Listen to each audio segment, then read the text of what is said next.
welcome back to Dark Alignment. I am Brittney. And I'm Amy, also Eruca Rose on Instagram. And I am at Britt_Oakley on Instagram. And it has been a while since we've recorded. There's been a lot going on in the world, obviously. A lot going on in the world and in our personal lives. In our personal lives. We've both gone through You can see I'm not pregnant anymore. Amy brought new life into this world. It's been a wild ride for us. So we've gone through a lot of changes. But we're back, so thank you guys for being patient and for tuning in with us. Last time we were here, we looked at John List, who committed familicide and slaughtered his entire family. And then the episode before that, episode 10, was our Columbine episode. And Evelyn is yelping like crazy in the next room. And we're also in a new place. Yeah, like that's kind of. And there's a little puppy. So yeah, my 7-month-old little puppy might make some little puppy sounds. I'm hoping she takes a nap really soon, but I apologize for any like background yelping. She's totally fine, I promise. So thank you guys again for being patient and hanging out with us. It's episode 12. We're coming up on a whole year of doing this podcast, which is really crazy. And then after our little break, it's nice to be back. Mm-hmm. So if you want to stay in touch with us, you can like, you can follow, you can subscribe. We have Patreon. We got all of it. We have all of it. And we're just at Dark Alignment on Instagram. And we're on Facebook too. So we're everywhere that you do your social medias. Whatever. That didn't work for me. I liked it. Yeah, I regretted it real quick. Schmeeds. So, this week, we are going to be covering a person that I have watched for a long time. I watched this entire trial. It's a little bit more recent. It's Jody Arias, you guys. Jody Arias. So... I actually don't... It's not ringing a bell for me. Maybe when you get into the story, it will, but like, I don't... So, the trial for all of this was airing in 2013, and at that point in time, like, I had cable television. I feel like a lot of us did back then. Mm-hmm. Okay. Evelyn has been unleashed, so we couldn't handle the yelping. I'm sorry. Okay. Anyway, so Jody Arias, this case got a lot of attention, mainly because it was really a sexually charged, like, court case, and I watched the whole trial proceeding, and it was, like, it was really intense. So I'm going to start with my sources. Still committed to my New Year's resolution of citing my sources before I get into the story. So thefamouspeople.com, Wikipedia, please donate. Investigationdiscovery.com is where some of this information came from. And also a lot of the details about Jody's relationship with Travis Alexander, which is the victim in this case. A lot of that is just, I've watched like 8 documentaries on it. I watched the court trial. Like, I don't know where some of my info comes from is really what I'm getting at here. But I also rewatched the 3-part series. It's available on Hulu if you want to check it out. But it's a whole different docuseries about this crime and about this case. So, check it out if you want to. Trigger warning. This bitch sucks, and what she does really sucks, and trigger warning, there's also a lot of sexually charged information that's going to come here, so I will warn again as we get a little bit closer to that segment of the story, because it can be intense. But I just pulled her chart. I'm like already taking notes. Oh, God, I love it. Okay, right. So, media shit. This was a big deal. Her case was actually the pilot episode of the show Murder Made Me Famous. There was a Lifetime movie made about this case called Jody Arias, Dirty Little Secret. It's actually really great. Like, it's really entertaining. The actress who plays her does a really great job. And again, there's that 3-part series that aired in January 2018. And it's called Jody Arias, An American Murder Mystery. So, she was born July 9th, 1980. Today, she is 39. So, she's still pretty young. But her young life, she was born in Salinas, California. I don't know if I said that right. Sorry. Salinas, California. She is the oldest of 4 kids. So she has 3 younger siblings, a sister and 2 brothers. They were just kind of a regular family. She had a good upbringing. But Jody claims that she was abused by her parents as a child, but those were never corroborated. So I'm not sure what really went on there. She went to Eruca High School. She dropped out her junior year and ended up getting her GED. She always really loved photography. So she was kind of pursuing a few different avenues as far as careers, like a professional photographer. So she was doing a lot of part-time stuff. She was a server, worked at a restaurant in California, just trying to make extra money. She was always into like self-help and kind of like bettering herself, bettering her situations. One of those type of people. I relate to that. So I'm like, good for her. She was in a personal development. And that's actually how she ended up meeting Travis Alexander. So she went to a seminar for this it's almost like pyramid schemey thing. It's like a multi-level marketing company. So she ends MLM. She's getting into that MLM lifestyle. She gets into a lot of interesting lifestyles that start with an M. We'll get into that too. Perfect. Yay. So she ended up going to Vegas in 2006 to go to this seminar, and that's where she meets Travis. So, as y'all know, I like to title my sections. This section is called Meet Cute plus Mormons. So Travis was a super charismatic motivational speaker, and I've actually seen footage of him at these events speaking, and he really is a compelling person. You can feel his passion. You can feel he seems really genuine. Definitely was good at what he did, and you can feel that. He's just a person that does really well at public speaking. Very comfortable, very convincing. Seems like a great person. He had a lot of warmth, energy. So, anyway, this thing was called prepaid legal services, which also is what? So it's called PPL is the name of this marketing company. And Jody was way into Travis at this convention. So she actually had a long-term boyfriend back home in California that she'd been with for 4 years. Mm-hmm. And she still was pursuing Travis at this. And she made sure she introduced herself and talked to him, spent some time with him, and wanted to get to know him.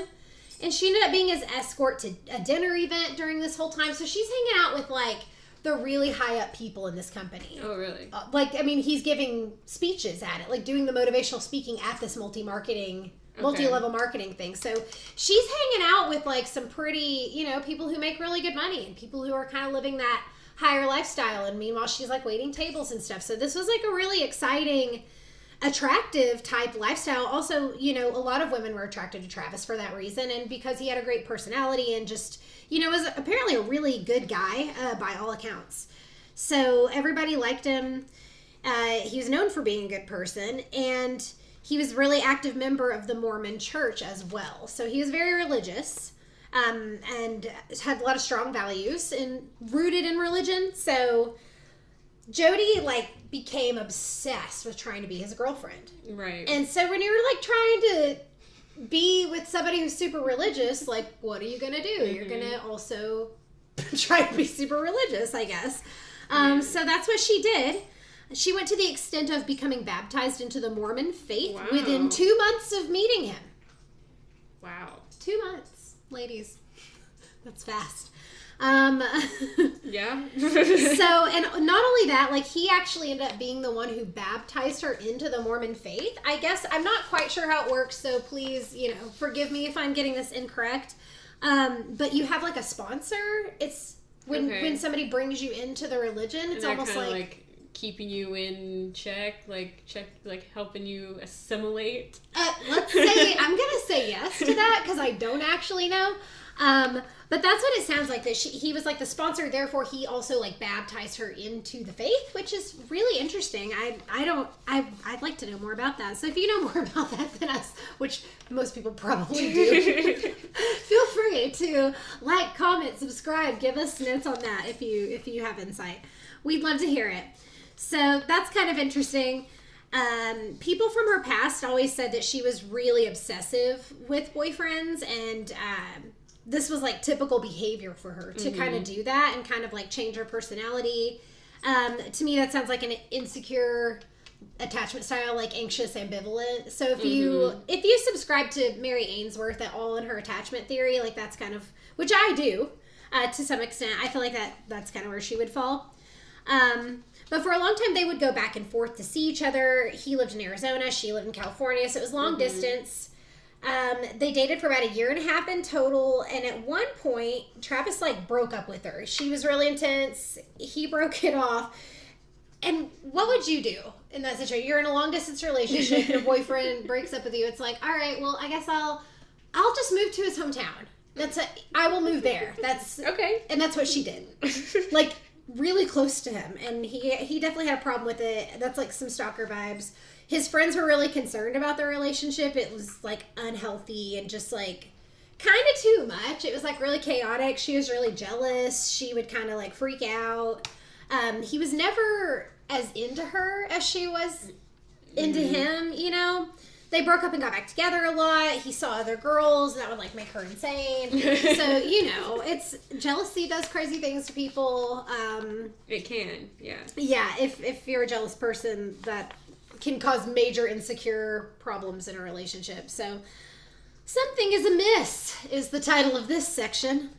Amiss. Yeah. You don't get to use that word very often. I know, right? So everyone thought that Jody and Travis were broken up. This was like a whole thing, like all of his friends thought that, but he continued to see her, like more of like booty call style. And Jody was like really wanting more. She knew he had this trip planned for Cancun and that he was not planning to take her. He was actually going to be taking another girl. And she wanted to see him before he left. So she went to see him for what was like a quick visit. She was living back in California at this point, so this was no longer. Okay. Yeah, I don't know. I don't have the time frame on that. She was all over the place. Stuff. Y'all, she was back and forth. She was doing crazy stuff. So she just like went over to have what he thought was a quick like sex romp before his vacation. Like, hey, and then within a few days, people were starting to worry because they hadn't heard from Travis, and he missed a conference, which was like super out of character. No one could reach him on his phone. He missed his trip to Cancun. So this is all like right before this happened. And so now we're going to get to the murder. So trigger warning again. This is brutal crime scene stuff. Like, this was horrible. So Travis's roommates hadn't seen him for several days. He had a big house. He had like a 5-bedroom house, and he let several friends stay with him. So, and from looking at like the crime scene photos and some video footage, it's like sectioned off almost like an apartment style. So it's like his area was like a master suite, and it was really private. Okay. So that was one of the things to me that when I first heard the story didn't make sense. So I just want to kind of explain that a little bit, the layout of this house. Because he had 4 roommates, and like nobody knew he was there or gone or about the murder or heard anything. And to me that seemed really insane, but this house is huge, and it's like separate sections, which is really interesting. So anyway, after finding a key to Travis's master bedroom, his friends entered it and found large pools of blood in the hallway leading to the master bathroom. Bloody handprints on the walls, actually a bloody palm print, like a full palm print. And then on June 9th, 2008 was the date that he was discovered dead in his home in Mesa, Arizona. He was found laying dead in the shower. It was brutal. He had 27 to 29 stab wounds. This was hard to tell because some of them were so deep. He had a gunshot wound to the head, and actually his throat was slit from ear to ear, and he was nearly decapitated. Whoa. So you're talking, like, when you think about a stabbing in general, there's going to be large amounts of blood deposit, profusely bleeding wounds, and then when you're talking about, you know, vital organs, God, you're talking very bloody, very, very messy crime scene. It wasn't like a clean murder. Right. And there was also the gunshot to the head, which is interesting. Yeah.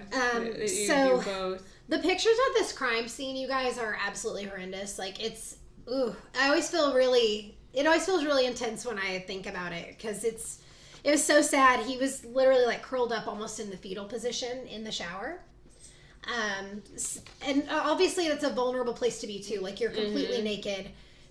There's no more vulnerable space than when we are like naked bathing ourselves. So it's rough. His friends were completely horrified and devastated, obviously. And in the 911 call, which was not heard by the jury, the dispatcher asked if Travis had been suicidal or if anybody was angry with him, you know, doing their job. And right away, his friends specifically mentioned Jody, his ex-girlfriend. I've heard the 911 call, and they do say, like, Jody Arias. They name her as a possible suspect, and saying that she was stalking him and, like, getting into his Facebook account and slashing his tires. And so she's already on their radar. And then, obviously, forensics comes out, collects evidence. It's a full-on investigation.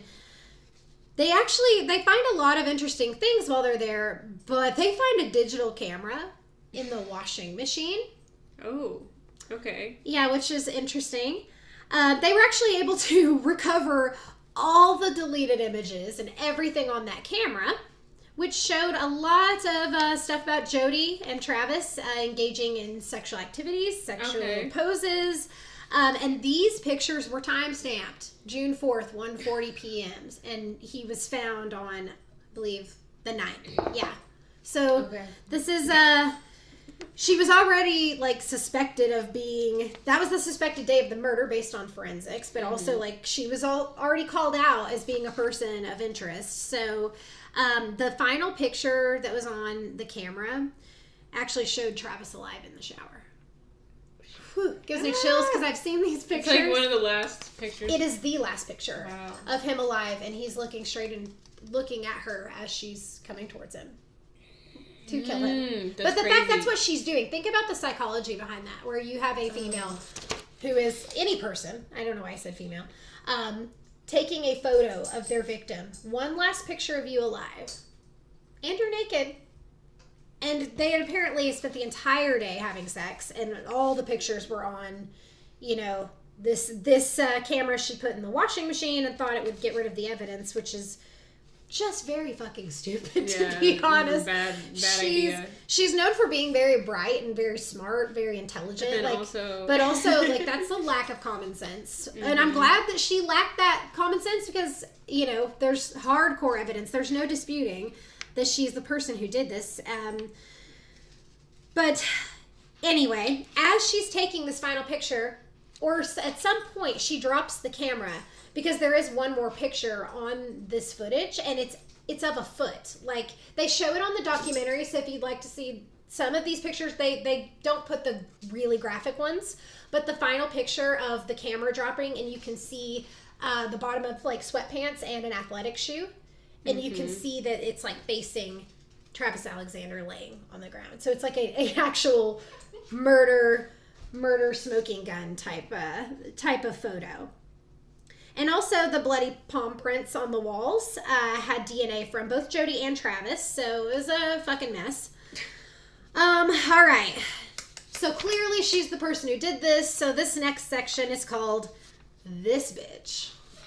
The police were pretty sure from the start it was Jody. She got really involved with the entire case. Oh, puppy. Evelyn, come here.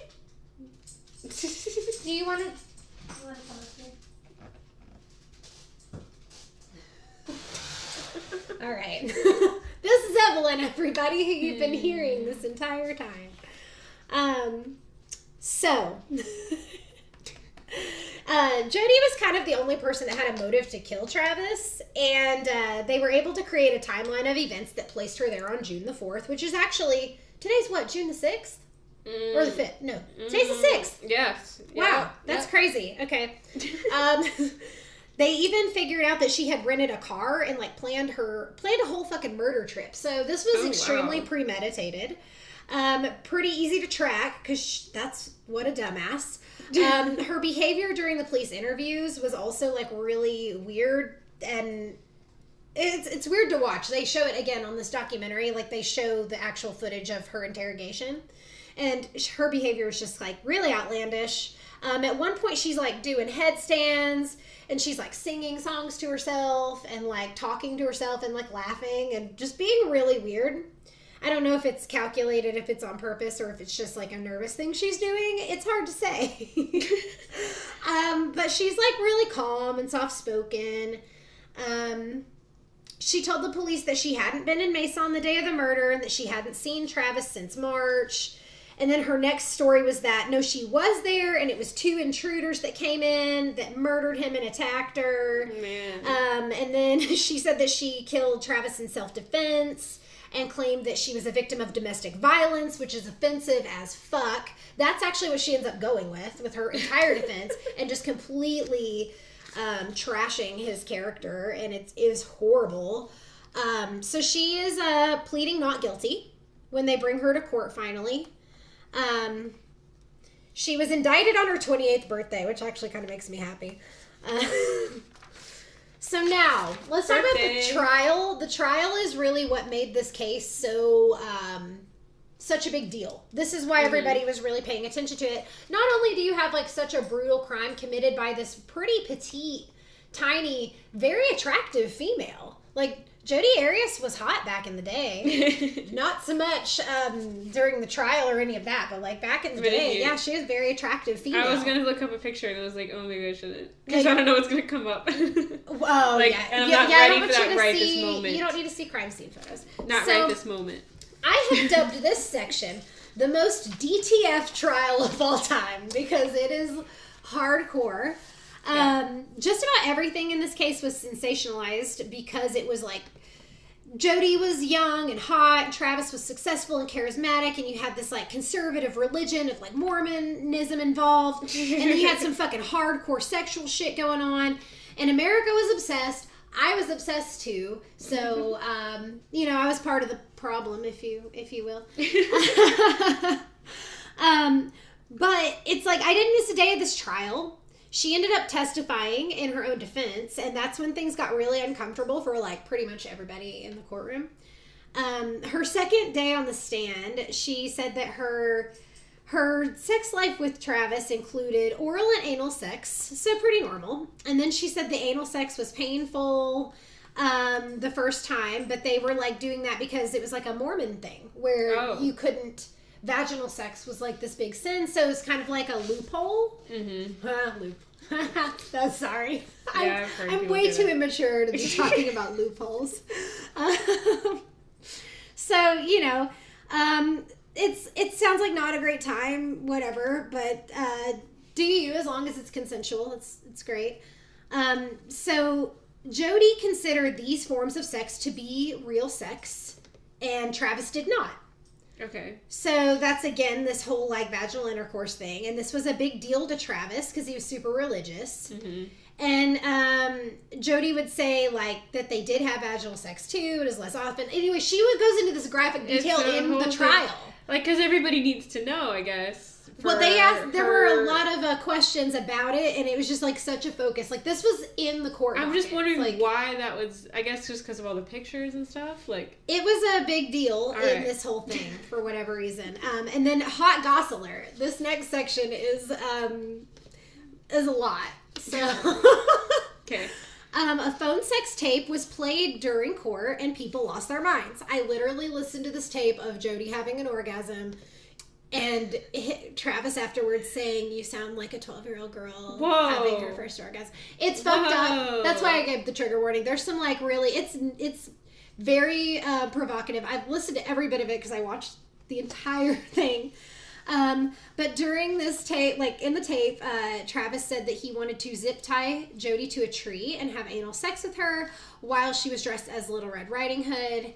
And Jody was, like, enthusiastic about it. The reason this is relevant for court is because she tried to say she was being abused, being battered, when it's very clear that she is being playful and playing along. So any of, like, when it gets to be like a... So then it's kind of hard to say, well, when did it stop being...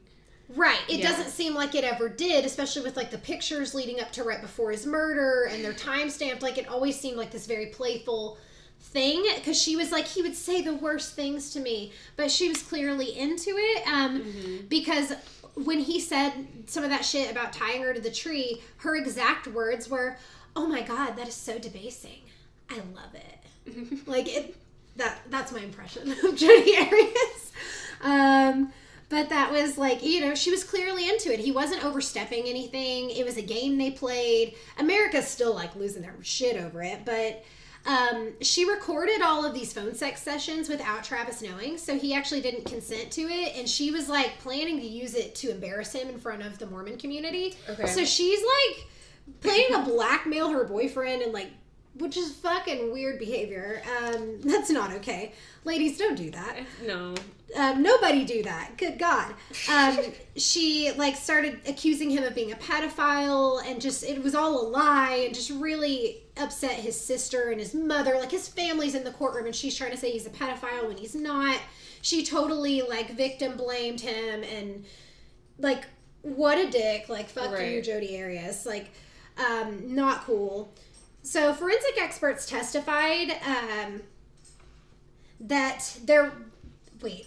Sorry, I lost my thought. I'm so sorry. That they examined Travis's computer, and they found no evidence of porn at all. Not even regular porn, which is like... Maybe he doesn't like porn. He's not into... Not only is he not into kiddie porn, he's not into any porn. So her... You know, she was very discredited with those allegations. And then she claimed the physical and emotional abuse. And that wasn't very believable because a lot of Travis's ex-girlfriends ended up testifying that he was like never aggressive with them in any way, that he was gentle, that he was sweet, that he was respectful. Like, you know, there was no history of this behavior either. Mm-hmm. So she had no evidence. She had nothing except her word, which was not worth very much. Now, lights, camera, Jody. Are you ready for this? She was like so sure of herself and thought she was really hot shit, and even did an interview with Inside Edition being like really cocky. This was like during her trial. The jury was not pleased. Like because like the interview was played in court and the jury fucking hated her. In the interview, she actually said, "No jury is going to convict me because I'm innocent." Ooh. You can mark my words on that. Yeah. Like, just being an arrogant little bitch.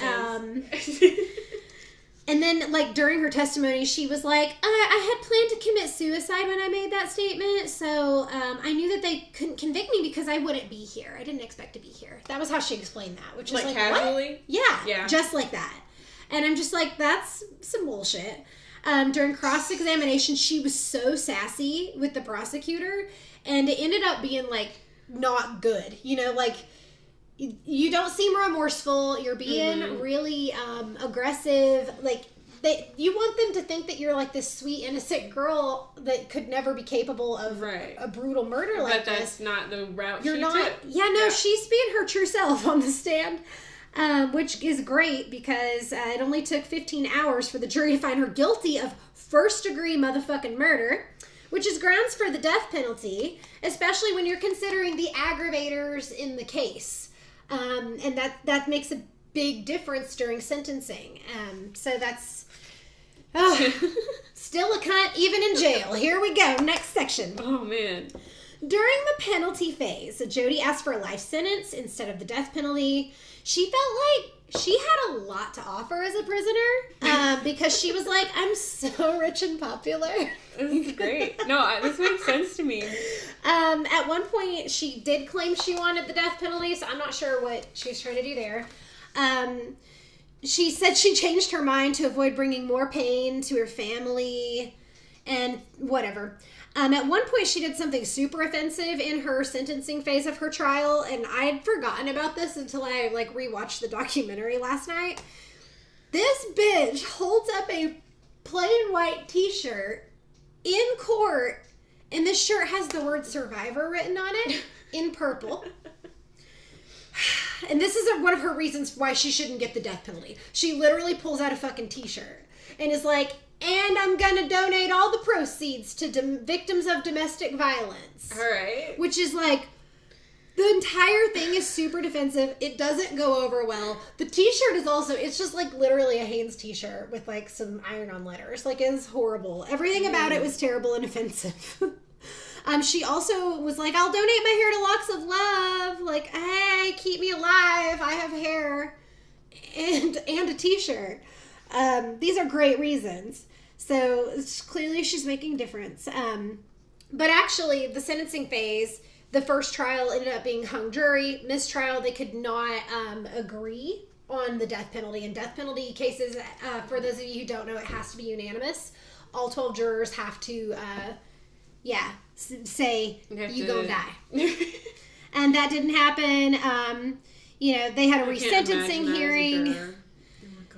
So her second resentencing hearing, same thing happened, another hung jury, and once that happens twice, you can't go again. You can't have it a third time for death penalty. That only applies to death penalty cases. So that's an automatic life sentence along with fines to pay to the Alexander family.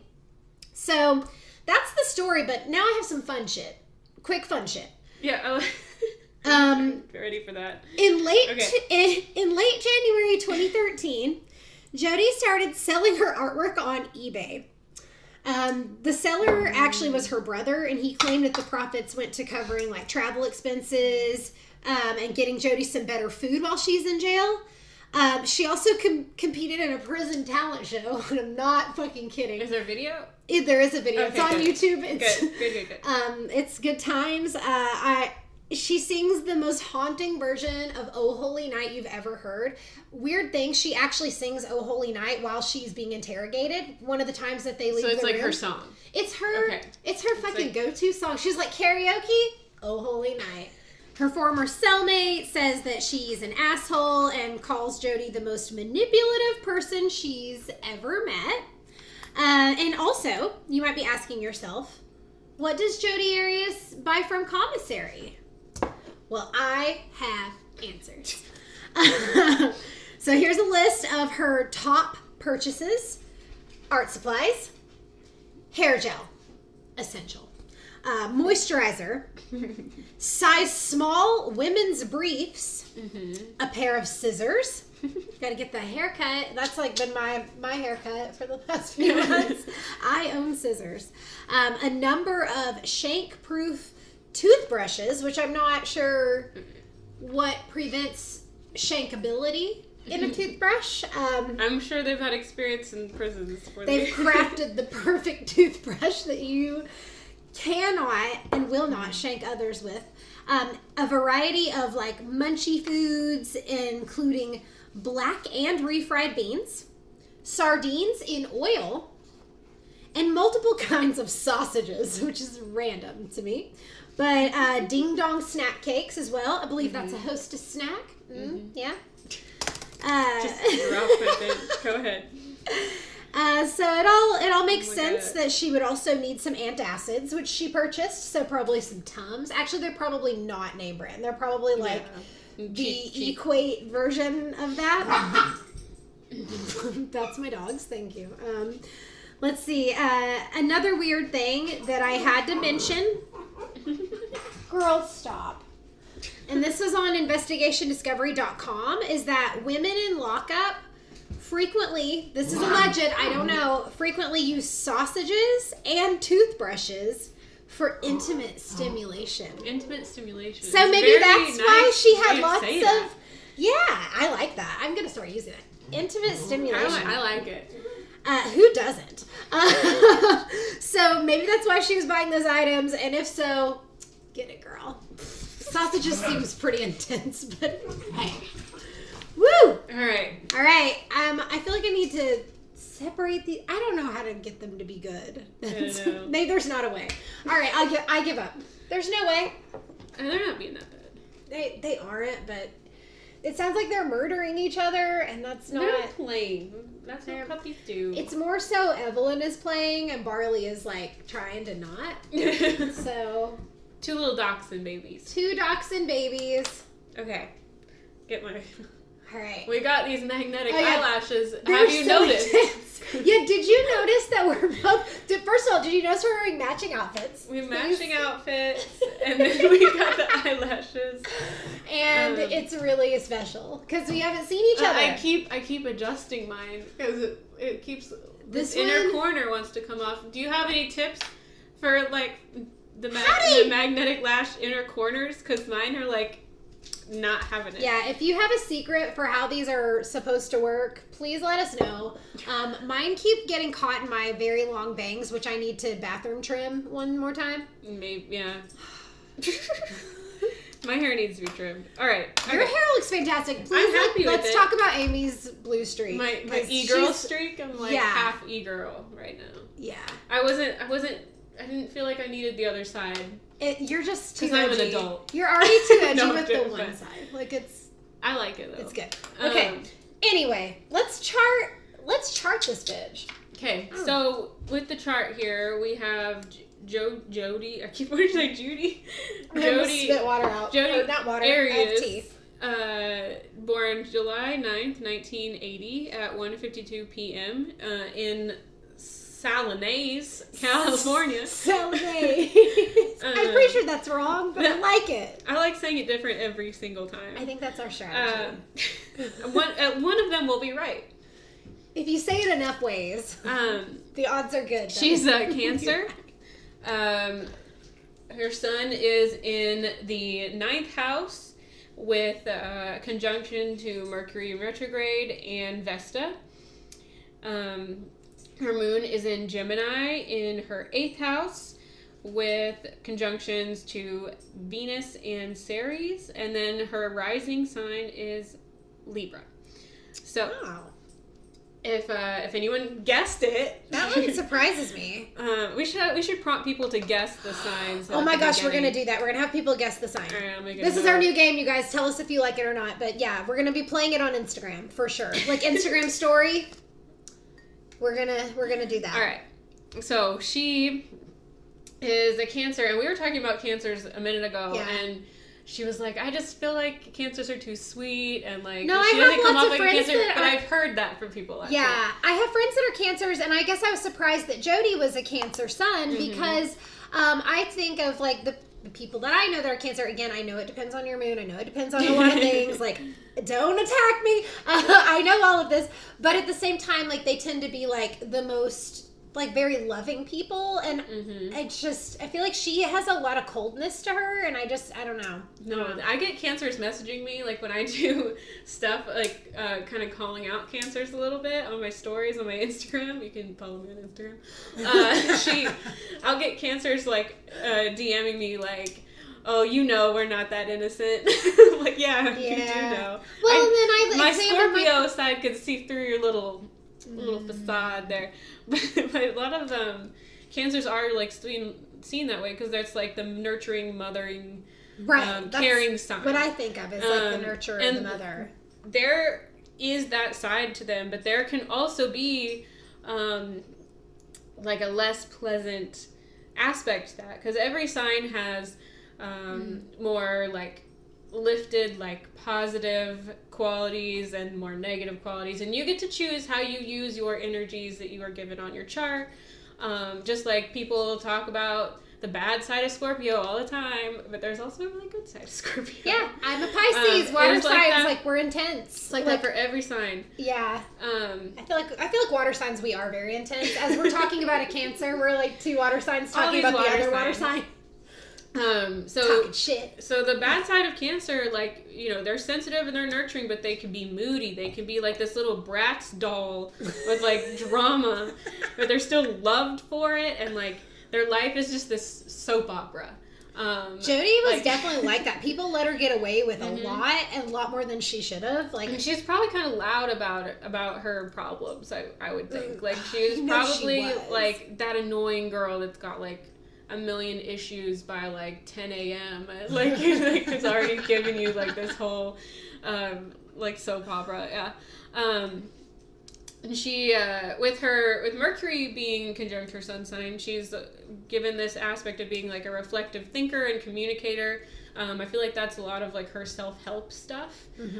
Also having her sun being in the 9th house.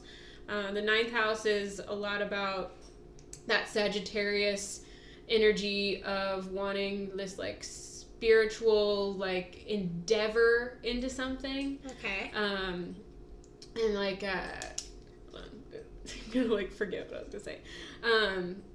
And so like there's a lot of like like when you go to college and you want to learn about something. Oh yeah, just and like hungry for knowledge. Like really go further, like delving really go deep the extra mile to learn what you want to learn, like devoted like to philosophy, spirituality is a lot of this. You're gonna be devoted to like expanding yourself in that way and in that knowledge. So like with her having that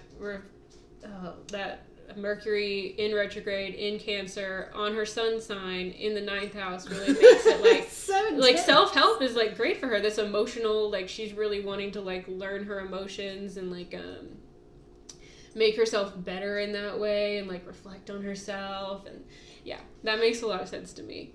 And then she has Vesta there as well. And that creates, whenever it's like conjunct the sun, and I've seen this in a lot of like natal charts of people I know, where it makes you very devoted to yourself. Like you are your first priority. Jody was definitely her. I've seen that on priority. Some of our other charts on the podcast too. Really? I don't remember which ones right now, but they were there. I feel like Dahmer probably. I've also seen Mars and Virgo on some of the other ones, I think, and she's got that.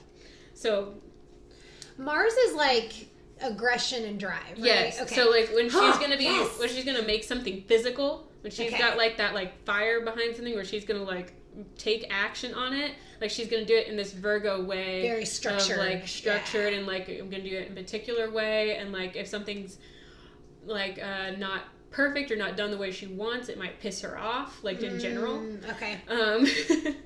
So next to her moon. Gemini. Yes. Yeah. All right. I have to remind myself. She has she has a Gemini moon in the 8th house, which does add that like sexual component to everything with her emotions. Scorpio? Yes. Yes. I'm like testing myself. It's been a minute since we've done this. I'm like making sure I'm still on the up and up. The house of Scorpio, so she's got this like extra sexualized component to everything, and then her moon is conjunct Venus, which is like love and relationships and like aesthetics. Like she isn't really like, this is always on her mind. Like she's always thinking about all of these emotional things, along with like where her sun sign placement is. And then on top of that, having Ceres there, that's like your foundation for love and how you feel secure in love. A lot of times you'll get this kind of feeling like as if you had like from like a motherly, like how your mother treated you when you were really young. Sometimes that will cause this placement on your chart. So that's the kind of stuff is always on her mind. Like I could see her having a lot of like that friend that always has like a relationship drama happening. Like I could really see that for her. But she's also got this air moon, so it's like she's kind of lifted out of her emotions a little bit. She does seem like she can easily kind of detach from things if she needs to. Like she can think quick about it. She's adaptive. She's kind of multiple minds about things. That Gemini multiple personality type of character. Quick-minded. She's probably able to like think ahead really well. Like she's probably like there's probably some emotional stress with that placement. Like a fractionated emotion, a fractionated heart. Like she can operate from different fractions, kind of.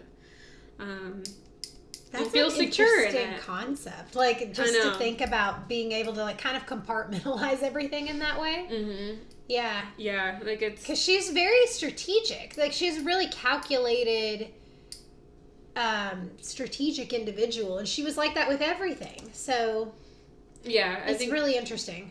That's a big part of it. She does have a pretty nasty, like, Saturn square going on. And then, like, I mean, and, like, that sucks for her. Like, to have Saturn square your moon or Saturn, like, messing with your moon sign really is painful throughout your lifetime. So, and it's coming from Virgo.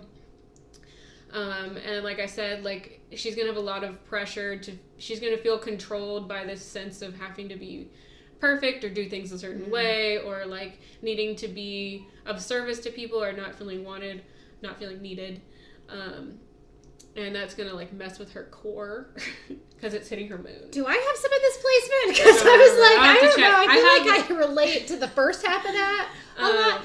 And she's not getting like Which one? That This one? Oh, it's like really off. Boy, these magnetic eyelashes are really tough. We're kind of testing them. Here. Yeah, we're testing. They've only been on for like maybe an hour or two. We've been trying to do eyelash watch for one another, so you guys see this like problem. All right. Yeah, this is our mirror. Okay, I've got a few minutes left. A lot Sorry. of notes that I probably won't get to, but her rising being in Libra. This does give her this like ability to have like a little bit of a charm and facade. Like she's probably going to be very interested, ruled by Venus, in her aesthetics, her appearance. You can see that in her purchases. Commentary. Hair gel. Also can make you a little manipulative, since she has Lilith and Pluto also in Libra. This adds like a deadly charm and control to this element in her chart. Whoa. Yeah, it's really like interesting. She could probably really pull one over on somebody if she felt like she needed to. Like when she needed to stand up for herself or embrace. If she's like embracing her sexuality, like that's gonna come out for sure. That deadly charm. Deadly charm. That's also, with your ascendant in Libra, that means your entire houses are flipped on your chart. What? Because normally, I've never heard that before. In general, like your first house is the Aries house, right? So when your first house is is Libra, that's opposite. So then all of your houses are opposite, unless there's like a... Can't think of the word. Like a house that's been skipped. And there's a word for it. I can't think of it right now. You know I don't know the answer. If you don't know the answer, I do not Then it might not show up exactly. It's not going to be lined up exactly, but it does kind of make this push-pull feeling where you're kind of living in your shadow. You're looking for your own identity in everyone else. Like it's kind of like you're kind of looking through a mirror of everyone else, like as yourself. Like people talk about how like trying on you see yourself through other people. That kind of thing. So it can mess with your sense of identity. When you're coming off that way, it's almost kind of like, where's me? And people can see that and feel that. Already having issues with her not feeling wanted or needed at some point could like exacerbate that. We knocked over something. Are like it's getting close to their time to eat. So gotcha. More. Well, let's see. Her North Node is in Leo, conjunct Juno, so she's gonna in the 10th house. So she's gonna be like geared towards like self-expression, performance, career, reputation. Her reputation is going to be her life path. So like I've seen this in another couple charts, some other charts on here. Like people that had like really big public cases. Had like similar placements like this, which has really been I'm starting to see more patterns as we go through. Well, this. she did actually. I didn't mention it. She ended up doing an interview minutes after she was convicted. Like that's great. Like seriously, like 2 to 3 minutes. Like most people, would avoid that. She went straight into an interview. Like she loved the spotlight. You can see she loves the attention. She's loving it. She's about it. And then it's going to be all her drama she's going to put forward. Absolutely. But this does like also come into play because she has a grand square with her nodes and Uranus in retrograde in Scorpio. Which can bring this element of like erratic sexuality. So that's going to be like part of the conflict of her being known, what she's known for, and then also her Chiron in Taurus in the 3rd house. Wait, not 3rd house, 7th house. Because everything's flipped, right? I'm so confused now. I can't keep I'm just saying a lot of stuff. I get it. All the things. But her Chiron placement, what I'm trying to say is like she's, like her peers are going to be, she has emotional trauma, feeling secure. Where did I write this? Because I wrote it better than I'm going to say it right now. Right? It's so easy to lose your place, too. I lost my place. A lack of stability, lack of material needs, lack of feeling grounded. This is like... she could have some body dysmorphia with this placement. That's like a common thing with Taurus Chiron placements. She'll want to gather resources and kind of save and try to build like a kind of a barrier around herself as she goes through life. She could have some issues with like justice, like legal issues. So you can see that in her court issues. Yeah. Issues with balance, and she's gonna be like more worried about her aesthetics and beauty and partnerships. So let's see. Yeah, that's all coming into play with what she's known for with her life path. Wow. That is definitely what she's known for. Oh, yes. Let's see. What else do I want to mention before we have to close out here? Self-importance. That Neptune retrograde in Sagittarius can cause some like changing spirituality, which we see her convert throughout her lifetime. It's kind of just like her dream world is like on this like adventure, this like grand adventure where like it can like but it's also reflective and not really doing its like best job in retrograde, so it's like chaotic. Yes, it sounds really messy. But it's messy. Messy's a better word. Because it's not necessarily like, it is fiery, but it's not. It's Neptune. It's sloppy. It's sloppy slopperton. She has Pallas and Pholus in Aries. And Aries is that warrior energy. It's that like fire. Initiation energy, that fire. With these being, it can cause this like sudden inspiration to be like a more aggressive. And when she is aggressive, it's extra with that Pholus there. It's 29 stab wounds. Like hands-on. It's going to be hands-on kind of murders. Yeah, definitely. It's opposite her Mars, like I mentioned earlier, where her Mars placement impacts this.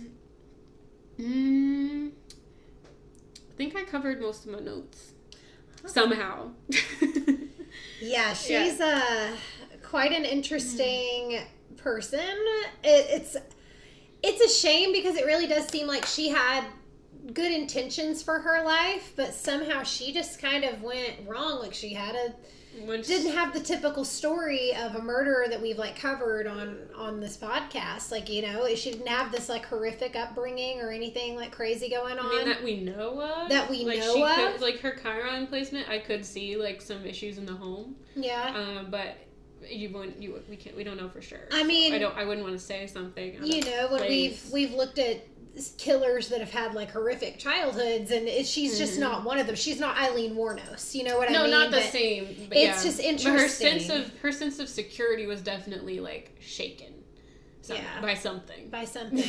It seems like it's tied to relationships for her. Like it all seems to be tied to relationships, which is just really interesting. But you guys, that is Jody Arias covered for y'all. So, wow.